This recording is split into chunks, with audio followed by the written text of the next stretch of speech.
Well, there goes a peaceful routine, Fred thought to himself as he watched a small but rather imposing airship circling to set down in his backyard. And, as he realized a second later, he surprised himself with that statement. When he took this position of a mayor, he never expected to get used to it, but now, about a year and a half after it happened, it kinda became a second nature to him. Perhaps it was simply because he was naturally prone to developing habits, or perhaps, something he would still not admit, not even with a gun to his head, he started to enjoy his new job, at least a little bit. And sure, there were some dramas, like that unscheduled departure from walk with Lord Admiral, which almost caused Comrade 1 to have a heart attack. Fortunately, he had more than one, so it wasn't much of a problem, but still, for a few days the mood in Fred's goddamn living room was a lot colder than usual. Fortunately, bureaucrats didn't hold grudges for long, at least not against their technical superior, and so soon everything went back to a normal routine. Wake up before dawn, deal with the mountain of paperwork that amassed overnight during morning tea, try to eat breakfast, realize that once again some insane crisis arose, one born either from overly bloated bureaucratic protocol or simply from multi-dimensional nature of the Empire and its citizens. Try to resolve the crisis, and with luck try to turn it around so that it can be used for the good of the city itself. Try to eat breakfast again, only to find another mountain of paperwork to walk through. Give up, and just order comically oversized federal fast food every day, while dealing with petitions, guests, audiences, and even more reality-bending problems. Try to relax in the afternoon. Realize that relaxing is strictly taxed by Comrade 4, who always watched everyone like a vulture. Get back to work. Go to secondary office in the basement and try to make moonshine out of paper. Oh, well, that last point Fred should probably keep to himself. Return upstairs on slightly wobbly legs, return to paperwork, always more and more paperwork. It was as if the more Fred filled it out, the more of it appeared the next day. But, of course, in a city that was growing so fast, it was understandable, and it wasn't like he was the only one doing it. He had some opinions about comrades from Urbanization Ministry, sometimes not very pleasant opinions, but they were undeniably diligent in their work. As far as he could tell, they were all on duty 24/7, and ones like Comrade 1, 3 and 5 never even slept, always dealing with some issue or other. And then, of course, there were the unseen legions of hired help, recruited from petty criminals, debtors, or people who wanted to increase their Imperial social rating. And these ones actually deserved some pity, for they had good intentions but had no idea just what kind of hell they were getting into.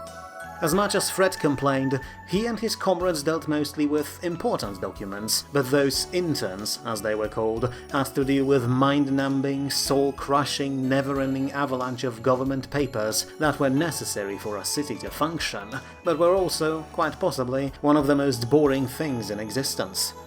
An entire department existed, somewhere deep underground, working entirely on monitoring and cataloguing things like garbage disposal or sewage treatment, and the idea of rows upon rows of grey, featureless cubicles filled with grey, featureless people dealing with such topics, necessary as they were, brought shivers of sheer terror to Fred's spine. But now, with that airship getting lower and lower, all that hard work that was put in by people high and low was about to be judged. The juries have arrived, and as their vessels touched down, Fred could see the words of His Majesty written on both sides. From chaos, order was written on the right side. From madness, reason was written on the left.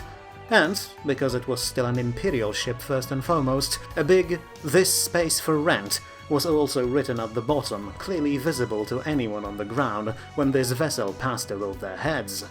A final gust of wind from the engines ruffled Mayor's official grey, featureless suit, and suddenly everything went silent. "This is fine, we're doing fine," Comrade 1 muttered, and then noticed he said it out loud and took a step back. Fred noticed his tentacles were shaking a bit. Even Comrade 3, who was made out of unmoving stone, seemed to vibrate nervously, slowly burying himself underground. Fred thought he'd feel the same when he learned who this ship would bring, people who would judge if his city was actually fitting for his glorious and perfect majesty to visit, but as the ramp was lowered and an automatic door on the airship slid open, the mayor felt nothing but confidence. He did his best, his comrades did their best, everyone else did their best. If that was not enough, then, well, the Emperor could go fuck himself. It was all his fault anyway, for turning a retired soldier into a mayor. Of course, Fred thought these thoughts very quietly, because defiance is one thing, but being outright suicidal is another, but it helped him keep his cool. And, as he noticed, him being calmed also seemed to help the rest of his office to keep their cool as well, at least to a certain extent. And finally, there they were. Two figures appeared in the doorway, both towering over everyone except Comrade 3. They were covered from head to toe in green-blue robes, Imperial colors, and their faces could not be seen. Only eyes, darting from side to side with breathtaking speed, were visible as they seemed to take the entire scene in for well over a minute. Fred was just about to open his mouth to say something, but Comrade 1 elbowed him, something far less dramatic than it seems, considering that he was a boneless mass of tentacles. Still, it was enough for the mayor to keep quiet as he watched two tall, lanky, robed shapes descend down the ramp. They took another look around and then, finally, turned to the welcoming committee. "Introductions are necessary, Mayor Van der Zex," the first figure said. "We know who you and your assistants are," the second one added. "But I suppose we still need to introduce ourselves." "True. We are the Imperial Chamberlain." Fred and everyone else nodded their heads. If there was any curiosity about these two mysterious cloaked visitors, it was being kept at bay. If they claimed that they were the Imperial Chamberlain, then they were, and that was it. Not the first time Fred met with a being that was split between several bodies. His own commander back in the army days used to have at least 4 of himself running around to keep her division in check all the time. "It's a pleasure to meet you, Chamberlain," Fred said. Wrong move. Pleasure was unnecessary deviation from Imperial efficiency, so he quickly added, "We assume you are here on official mission. We will provide everything you may need during your stay." "That will not be necessary, Mayor. We have access to everything we need right here," the first one said. "But it is customary for the Chamberlain to visit Imperial subjects in person, so here we are," the second one added. "Very good then," Fred said, slightly angry. These two were acting like they were doing him a favor by simply being here. "Then in that case, what brings you to F-037? "Imperial visit, of course. We are to ensure His Majesty can enter this place without being offended by sights of un-Imperial inefficiency." "No, there is no need for a tour. We have seen the city from above from our airship, and we have access to all relevant statistics on our datapads. All that is left is to deliver the verdict." "Don't keep us waiting, then." "Of course. Your city is showing a very high amount of population density per square kilometer. Additionally, we detect significant amount of traffic, as well as high amounts of noise, air, and ground pollution." "And those are good things?" Fred asked. "They are. High population density means you use space efficiently, as builders of Imperial hives should. High-density traffic is to be expected in areas like that. We have seen you tried to resolve it with public transport, which, well, commendable, is unfortunately a waste effort. You may not be aware, but Empire has been cursed in ancient times, and said curse manifests with significant dislike of our people towards public transportation. It causes them pain and discomfort, and only strong minds can resist it. His Majesty tried to remove the curse, but it seems to be built into our reality now." "Your usage of more people to build tunnels, however, prevented this urban zone from completely clogging up. It is commendable. As for the pollution, though, it is the most visible mark of progress and industry, which are cornerstones of Imperial lifestyle. As such, we consider this city viable for His Majesty to visit." There should be a sigh of relief from everyone, but there wasn't. Now, everyone thought the real work would begin. Except, as it turned out, not really. "His Majesty the Emperor will arrive next week. He shall require accommodations and a proper place to land his personal airship. We have seen you have already built a single airport, but it is in the wrong place." "Worry not, though. His Majesty has his own construction wizards to prepare the grounds for him. All you need to do is to ensure you cooperate with them. They should be north of your ore extraction zone as we speak." And in that very moment, the ground suddenly rumbled beneath everyone's feet. Fred took a look around and saw a cloud of dust north of the city. For a while he expected another sinkhole, but then the dust started to settle and he realized he was wrong. Instead of a hole in the ground, there was now a massive, flat-topped plateau north of the city, overlooking the extraction zone and no doubt offering a nice view over entire F-037. Mere seconds later, new shapes started to appear there. Buildings. Damn, and I thought Mr. Pernicle was skilled. These people are on a completely different level though, Fred said. The Chamberlain nodded.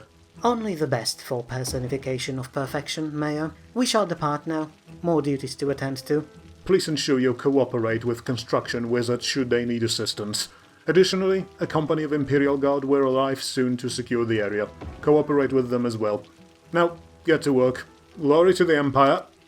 And with that, they both turned around and flew away, without even a goodbye. But this lack of basic politeness, while certainly uncalled for, was ignored because everyone in the yard was now pondering just what exactly will happen next week.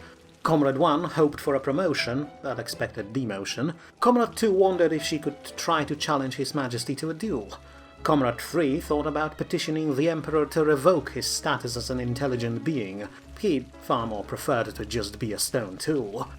Comrade 4, who was not there but still knew what happened, briefly pondered what would happen if he tried to tax the ruler of entire empire, and then stopped as 3 executors materialized in his room and gave him a rather cold stare. Comrade 5 was happy.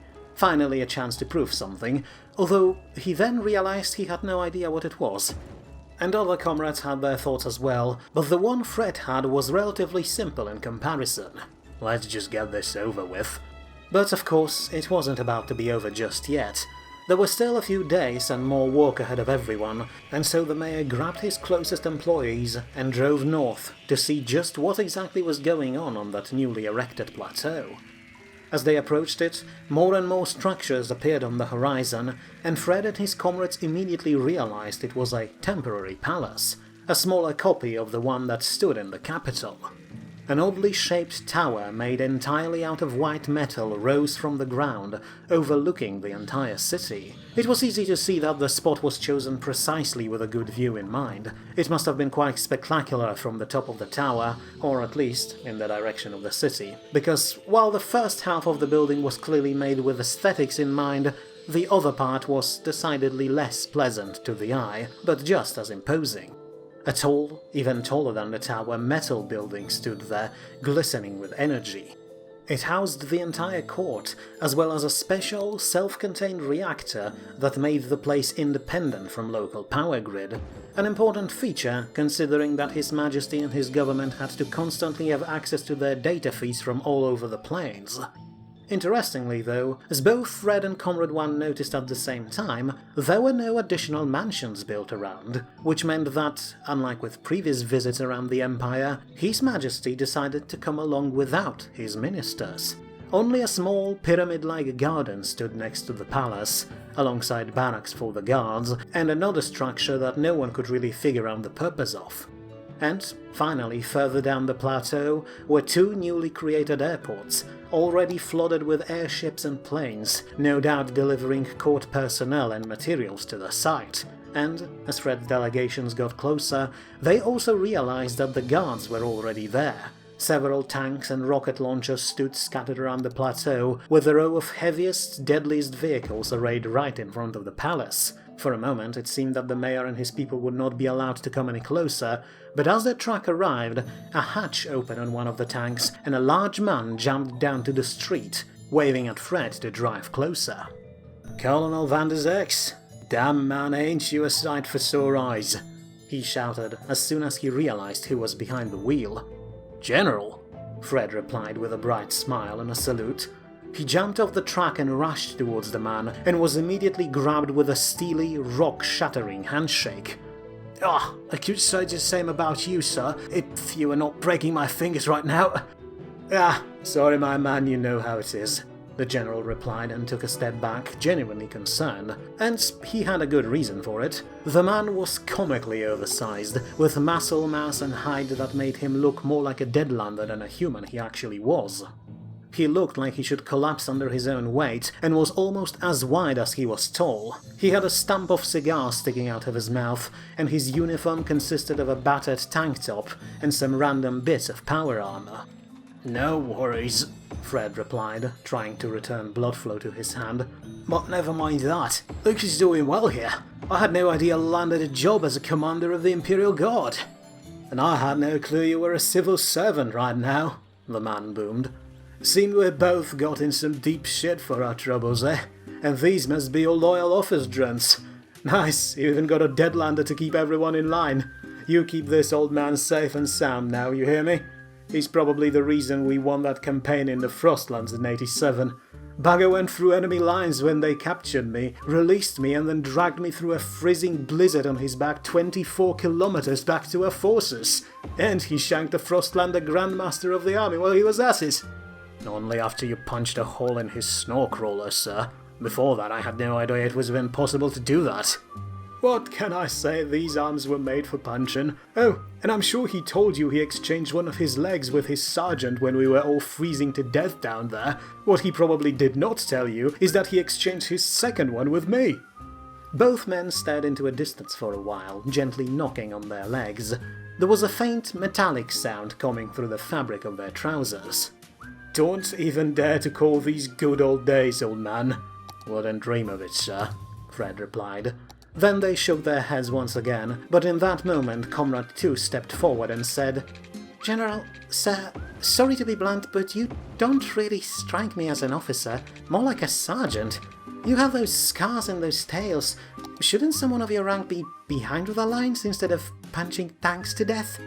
The big man smiled in response and said, "Miss, everyone knows the army is run by middle rankers. Colonels, captains and sergeants, and Huberts in logistics. For some reason they're always called Hubert. They're the only officers, high or low, that any army needs. All other ranks are just for show. Except privates. Someone has to be thrown at enemy machine guns, right?" "Wasn't our mayor a colonel?" "That he was, and a good one at that. Doing all that battalion-level strategizing and whatnot during Demon Invasion 3 decades ago. Fancy stuff, really. Gave me enough time to punch some demon princes to death." Comrade 2 gave Fred a long look, and, for the first time since she found out he was lying to them on the job, smiled with approval. Her fangs glistened in the sun. "Anyway, kids, you may want to clear off for now. His Majesty will only be here in a week, and me and my boys have to secure the area, and we're just about to turn on the shield," the general warned. "Shield? You mean that big building opposite of the garden? I never saw a design like that. Is this the new SLD-26 model?" "Nah, those ones are larger for operations on other planes. This beauty is perfect for inter-Imperial missions. Once we turn it on, it will create a bubble that taxes every unregistered person within it. Fully." Fred shivered at the thought. He heard of taxation shields before, but to see one so close to his home was certainly not what he expected in the morning, especially one as strong as this one. It could suck out of your entire net worth within few seconds, and then deconstruct your body to basic components and tax them as well. And, if the rumors were correct, it could even trap your soul as well, to tax it permanently in the afterlife. "So yeah, you should probably get back. We'll punch you into the system as soon as His Majesty arrives, but until then, the plateau is off limits, sorry to say," the general said. "Now go, we're about to spool it up." And so, the urbanization crew was forced to retreat back to Fred's goddamn living room again, where all they could do now was wait. The shield was turned on shortly after they left, and a handful of overly curious citizens failed to heed the warning and were taxed into oblivion, but other than that, life continued as usual in F-037, with exception of the fact that everyone seemed like they were just killing time before the final day. The week seemed to drag on forever, especially with the amount of work Urbanization Ministry still had, but eventually the day was upon everyone, and gentle knocking on the door woke Fred up, even before his usual before dawn alarm. He quickly got dressed and went upstairs to see who that was. "Good morning, Mayor," the double chamberlain said as soon as the doors were opened. "His Majesty will see you now." Fred took a long look at his watch. 3:30 in the morning. He briefly wanted to argue, but there was no point. You don't keep the Emperor waiting, so instead he just asked, "Should I bring the rest of my office with me? They're still in the airship at this hour." "No, His Majesty wishes to meet with you. In private." A myriad of questions went through Maya's head in that moment, all more important than the next. But he finally settled on, "How does he look like? I never actually seen him before." "He'll know when he see him. Now follow us." The trip was short, but Fred took good care to memorize everything he saw. And the first thing he noticed was that the official airship of the Chamberlain was certainly not built with comfort in mind. Grey, cold metal hallways and some rudimentary seats were the only things he saw, aside from dozens of monitors that lined the walls, that seemed to display information from all across the Empire. Also, the Chamberlain themselves was not exactly a welcoming host. His two bodies simply pointed Fred to one of the seats and disappeared somewhere, only to come back a few minutes later to walk him out of the airship as it landed. And it landed right in the street in front of the more visually striking part of the palace, the white, oddly shaped tower. "His Majesty will see you soon." "Enter the palace and await summons," the Chamberlain said, and then their airship flew away again. Fred looked around, slightly dazzled and confused, but he soon saw a small group of Imperial guards who nodded at him to move along. He took a deep breath and approached the palace where automatic doors opened before him, revealing the interior. And this was yet another time when Mayor van der Zex was surprised by what he saw. He expected some kind of imposing decor, one that would immediately shout, "I own everything," to whoever entered the building. But instead, the interior of the tower was empty, only blindingly white sheet metal and, far at the end of the massive hallway, a set of doors, also white, so that they were almost impossible to spot. There was no furniture, no reception desk, no heraldry, and, more importantly, no people. And finally, it was quiet. So quiet that for a while Fred thought that the world outside simply ceased to exist while he was in the tower, and, as an Imperial citizen, it was something he could certainly believe. But as he waited, he noticed something else. A low hum, one very similar to the one from highly charged power lines, seemed to permeate the entire building. But aside from that, there was nothing, and so Fred simply waited. And waited. And waited. He had no idea how much time has passed, but this empty, cavernous room certainly did not help him keep his cool. He pondered what he should do for what seemed like eternity, and then, finally, decided to act. With his eyes focused at the other end of the room, he marched towards the closed door and tried to push them open. And open they did, without even a single sound. But beyond them was an exact same white empty room. Wait, no, it wasn't empty. Fred noticed there was something standing on a small pedestal right in the middle, something that looked like a screen. He approached the box-like thing expecting troubles for breaking the protocol, but nothing happened. Seconds later, he finally got close enough to see what was written in the green text. "Please stand by.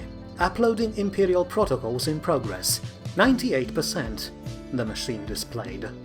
Fred just stood there, scowling for a minute, wondering if something went wrong. Then, finally the number jumped to 99%, and he said, "Oh, fob. I should have seen this coming." Finally, another 2 minutes later, the loading bar displayed full 100%, the machine whirred to life, and a voice resounded in the room, as if coming from all directions at once. Finally. I knew connections in the stick was bad, but this... Oh, Mayor Frederick van der Zex. You're here already. I, apologize for the long wait. Wait, no, I don't apologize. I am the Emperor. Couldn't help it, sir. I thought something bad happened. Also, pardon my bluntness, but is this why the Empire is the way it is? Because it's run by a machine who thinks in numbers instead of thoughts? First and foremost, Mayor, you're not really in a position to talk. After all your wartime adventures and all thy replacements installed in your body, you're pretty much a machine as well. How many of your own limbs do you still have? Upper left arm, and right lung. But hey, at least I still have my... And I'm sure your wife is happy about it, but do not finish that thought, Mayor, the computer said in uncompromising tone. But to answer your question, Would it be bad for a nation such as ours to be ruled by a machine? I'm sure you noticed in your life that living beings tend to be rather unreliable. They become greedy, corrupt, foolish, they grow old and make mistakes. The Empire would enter an age of unprecedented prosperity if it was run by a machine, but I can see that this idea does not sound good to you, so allow me to alleviate your doubts. I am a human, just like you. Not some otherworldly being, not some demon or angel or whatever people think me to be. And in times like these, us humans really should stick together, don't you think? You say us humans, but you're not one of us. All I see here is a machine, so as far as I can tell, you are one, Fred said. This statement is correct. However, it has not always been so. Before I became what you see in front of you, I was just a regular person such as yourself. Well, maybe not necessarily regular due to my overwhelming intellect. This is not a boast, but a mere statement of a fact. I was a scholar once, and a pioneer in the field of artificial intelligence. I saw the world around me, and the worlds beyond, consumed in a never-ending cycle of war and destruction, and I knew that if we were to survive, I had to do something. So I melded my own mind with a perfect machine of my creation and used my newfound power to find a solution. I ran billions of simulations and realized that trying to stop violence with more violence would not work. Look at our dear neighbors, the Federation. They all have their mountains of guns and ammo and weapons of mass destruction so widespread that every family has one. But that doesn't stop the fact that every year they lose more and more ground to the meat grinder with other planes, and there's not a week without some raid within their borders. But at the same time, the way of unconditional peace and accommodation would not work either. Simply witness the cat people in the south who opened their own borders and, as a result, are now being overrun by the Void. It's here now as well. The being you know as Comrade 5 is part of it. What? Fred could not believe his ears. I knew he was not from any of the planes, but to learn he's from down there. Why weren't we warned he could be plotting against us right now? Worry not, he has been defanged. He was indeed sent here to undermine us, but he's been found out and re-educated properly. He no longer has memories of his time in the Void, and is fiercely loyal, just like all of your urbanization comrades. I made sure of that personally. If you say so, Your Highness. I suppose it's good to keep one of them close just to know what they're capable of, Fred said, trying to justify this revelation. Exactly why I kept him. Or them, it's hard to say with the Voidborn. But it matters not for today. As I was saying, I realized that neither the way of violence nor the way of peace would help preserve us from the wars that ravage the plains. So I decided to find a new way, the middle way. One where the Empire would ensure its preservation by becoming indispensable to all other planes. You no doubt have noticed all the goods that leave your city, the source of all your traffic problems. These goods are the reason why we are not invaded by anyone for centuries now. For all other civilizations now depend on us to supply them with what they need. The trucks and trains and ships leave your city and go to one of the many gateways to other planes, where the Ministry of Finance ensures our peace by the means of superior industry. I understand, sir, but doesn't that make us vulnerable and juicy target for others? No doubt other planes would love to have our lands for themselves. That they would. Which is why all Imperial urban zones are spread so far apart and built seemingly in the middle of nowhere. Yes, others may have the strength to attack us, but they can't maintain their offensive without our supplies. All we need to do is wait for any invader to eventually collapse. What's more, by offering peaceful existence to denizens of all worlds, we ensured our own safety even more, and we even turned mortal enemies into good and useful neighbors. No longer a deep ones spreading madness amongst the plains. Now they are efficient and devoted public servants. No longer are Frost and Firelanders trying to murder each other under our banners. They are all here because we offered them another way. And yes, the King of Firelanders, for example, could try to attack through his gateway, but that would mean attacking his own people who now live here, and who came here to escape the constant wars.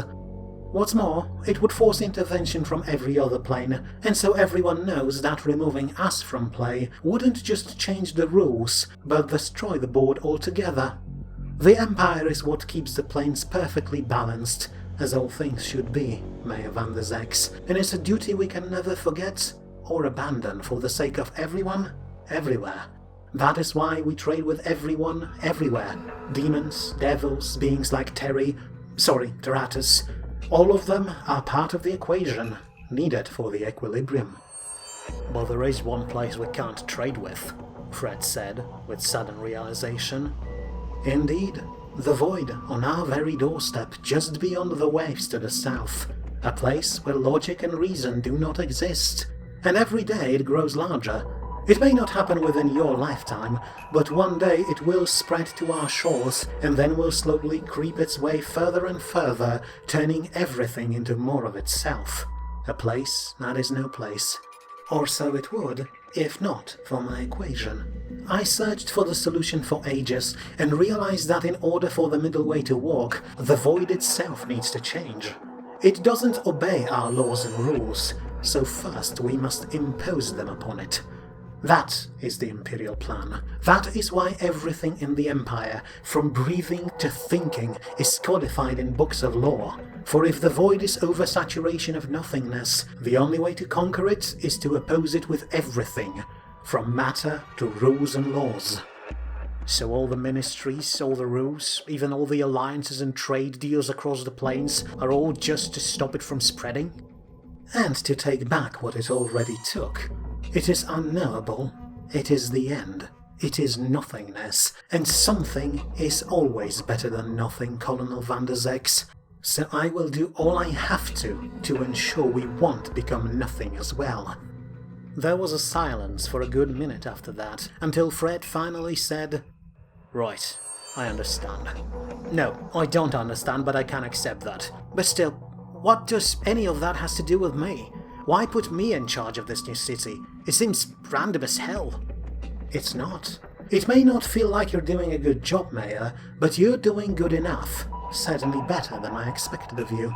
But as to why you too, like everyone else, are part of the equation. Our laws and rules and regulations are what give us strength, but sometimes red tape needs to be bypassed by someone who acts and thinks in straight lines. A new urban zone was needed in that area, first to ward off the void, and second to provide people from other urban zones to move here when trouble struck them, like that ancient burial ground one of your comrades must have mentioned. But you demanded the city needed 1 million people. It's only recently reached 200,000. It's enough. That million was more like an overarching goal to keep you motivated and keep you working. Your city will reach that number, I am sure of it, because thanks to your work, initial hurdles have been walked out. That's why you were given this position. I knew Comrade One and his people would do a good job, but they would take forever without your straightforward approach. You showed them that sometimes dealing with things outside of the box can be more useful, as long as they're all back in the box by the end of it, of course. Then what now? Do I just get back to work? Yes, but not in the way you think. As we speak, my personal construction wizards are preparing a little something down near the extraction zone. Another step on my plan. The Empire is prosperous, but it could be better. We need to expand our operations, expand our sphere of influence. Surely you have heard about our colonization projects. Up there, sir. I thought it was too expensive to continue. It was. But now, thanks to our deal with demons, it isn't. They can deliver us where we need to go a lot faster than we could ever hope to, which means the project is back on track.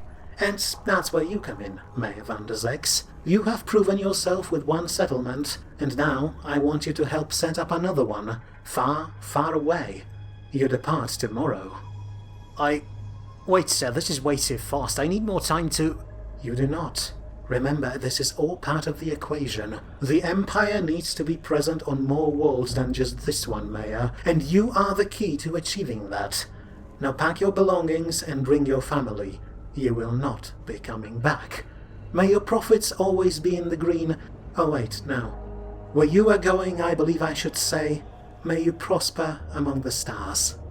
And I am supposed to do what exactly? Start a new city with just my wife? Not entirely. We already have an outpost there, and I have gathered a team for you. I'm told they're one of the best out there.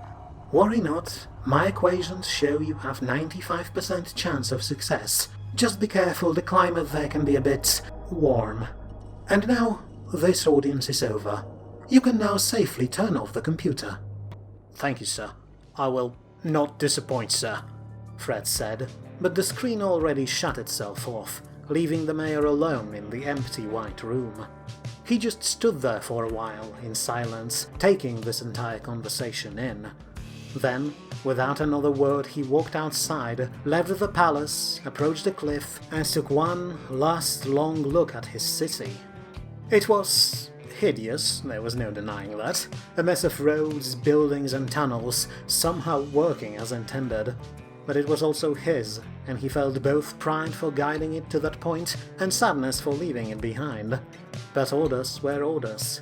They were larger than any single man and any single city, and so Fred simply bowed down to F-037, as if trying to say that it's been a pleasure, and then walked to his home office to say his goodbyes and prepare for a journey to another world.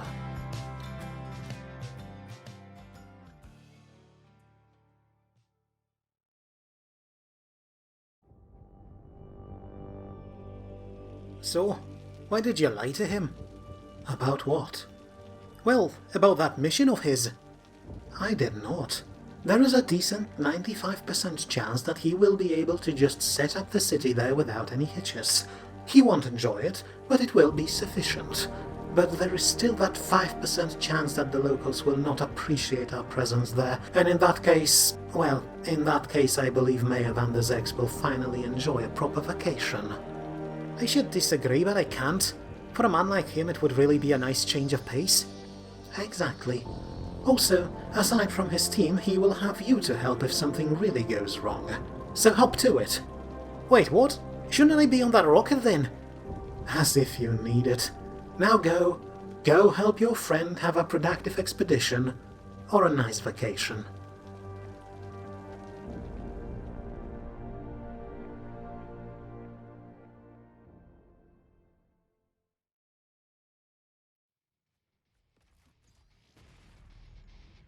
Well, now that could have gone a lot better. Who would have thought that demons would go back on the deal? I still think we should have tried introducing them to more diverse methods of taxation. Then again, it seems the only thing they have is violence, and it's rather hard to extract any value from that. Oh well, we tried. I leave it in your capable hands, Mayor. It's colonel right now. I think my military rank is more important than my civil one right now. You know what would be a great counter to all this violence? Friendship! Or we could just pull the British and sell them some hard drugs like opium. Opium or friendship, whichever works best. No friendship, no drugs, no trade. I think that ship sailed already. Let's just focus on containing this mess, eh? Any word from my wife? Oh, aye, Colonel. You saw that big building-sized bugger outside. She said she's gonna go stab him. To be expected. Almost feel sorry for the big bastard. But in that case, I'm going to go and deal with the chaff on the ground. Keep the swarm off her back. This is all so disorganized. It will take years to restore road grids to working order, even with Mr. Pernicle. Oh, also, are you sure you don't want to wait, Mayor? Comrade 2 and the rest of the reinforcements should be here shortly. I'm from Planewalker Division, Comrade 1. I don't need reinforcements. I have a shotgun. And with that, Colonel Frederick Van der Zex charged on ahead, leaving everyone, including his baffled narrator, behind. Oh well, at least he seemed to be enjoying himself. He knew full well that once he cleaned up this mess, he would have a lot more work fixing everything up, because work of a government official never really ended. But for now at least, he was having fun. And that, really, was what mattered the most.